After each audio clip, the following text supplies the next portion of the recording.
Dans ton livre, justement, Entretien avec un cadavre, tu racontes un crime un peu spécial. Alors ça, c'est assez marrant comme anecdote. C'est le mari et l'amant, en fait, ne sont pas ennemis. Au contraire. Il faut croire que la femme était très chiante. Parce que le mari et l'amant se sont liés pour la liquider. On l'a cherché pendant des mois. Des mois. Je me souviens du juge, il a même envisagé de vider un barrage chez nous parce qu'on pensait que le corps avait été immergé dans l'eau d'un barrage. On a fini par la retrouver à l'état de squelette. Et ça a été une vraie joie de la retrouver parce que pour la famille, on a le corps, on peut enfin faire son deuil. Parce que là, ils sont allés balancer le corps de la dame dans le marais.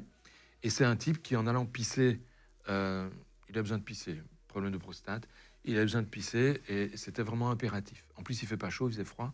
Et quand il fait froid, tu contractes bien tous tes vaisseaux périphériques, donc tu augmentes la quantité de pisse que tu génères. Oui, Okay. Quand il fait froid, tu as besoin de pisser. Et il va se retirer un petit peu, en endroit où il n'y a pas trop de fange, pour ne pas s'enfoncer. Il pisse, et pendant qu'il était en train de pisser, il regarde un peu autour de lui, il voit la tête de la femme qui sort de l'eau. La tête était complètement nettoyée, mais complètement par les insectes, par toute la faune qui traîne par là. Mais par contre, le corps était intact. Parce que l'eau dans les fagnes, elle est très alcaline. Et l'alcalinité de l'eau a conservé le corps.